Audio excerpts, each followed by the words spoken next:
लफ़्ज़ न करे सघे।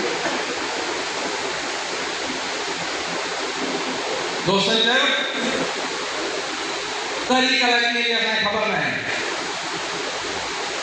सिपाह खे किलेशन कोप हूंदी आहे, पोइ डाकू धारे हुनजे साम्हूं को गुनाह करे हुनखे फायर करे, पोइ एसपीअ खां सिपाही कंदो मां पुछी अचां त हिनखे फायर कयां या न कयां। तव्हांजी असांजी इज़त ते सरदार शाह वार करे ऐं पोइ मां चवां त मां तहरीक में वञां या न वञां।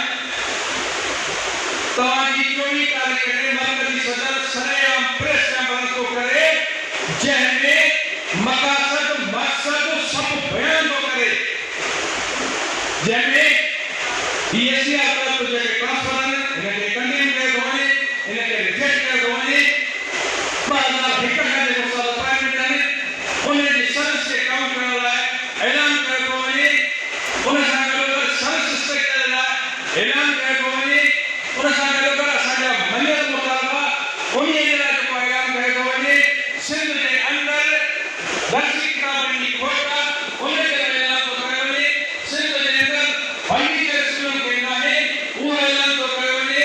सिंध जे अंदरि स्कूल जूं बिल्डिंगूं नाकारा सबून हालत में उन जे दुरुस्ती करण जो ऐलान कयो थो वञे।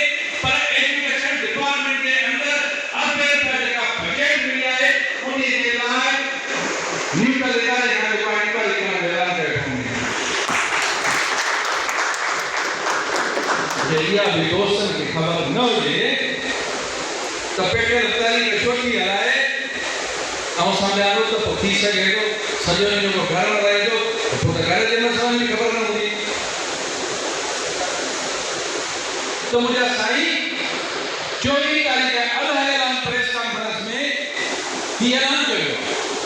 उन खां पोइ सोशल मीडिया आम थी वई आहे। उन सोशल मीडिया ते मर्कज़ी काबीना जे मीटिंग जा फ़ैसिला रखिया विया जेका हर माण्हू पढ़े थो। जेकॾहिं कंहिंखे को घटि वधि चए थो उन ते कमेंट जल्दी अची वञे थो, पर इहा ख़बर न पई सघे त सिंध जे जनरल सेक्रेटरी मुख़्तलिफ़ सोशल मीडिया वारनि उहे असांजी पोस्टूं हलायूं त हिन तरह जो का तहरीक हलाई थी वञे। छो थी ख़बर माना हथ में दिलचस्पी आहे असांजी। ऐं माज़रत सां चवां थो, माज़रत सां मथां माइंड को दोस्त करे हिन ऐवान जे अंदरि जेके दोस्त आयल आहिनि काफ़ी दोस्तनि खे इंस्ट्रक्शन मिलनि त सुठो आहे ऐं इंस्ट्रक्शन मिलनि त ॻाल्हाए वियो आहे त तव्हांखे हीअ लफ़्ज़ ॻाल्हाइणा बिल्कुलु ॻाल्हायो, तव्हांखे जवाबु ॾींदा। पर तंज़ीम जे अंदरि ख़ुदा तंज़ीम आहे, सभु कंहिंजो पढ़ियल आहे, सभु कंहिंखे ख़बर आहे, कंहिं सां बि तव्हांजी हमदर्दी आहे, इहो तव्हांजो राइट आहे। पर जॾहिं तंज़ीम इलेक्शन थी अचनि ऐं बाज़ी इलेक्ट थी अचनि जे उन जे ख़िलाफ़ थो ॻाल्हाए थो तव्हांखे उन खां पुछण जो हक़ बि आहे।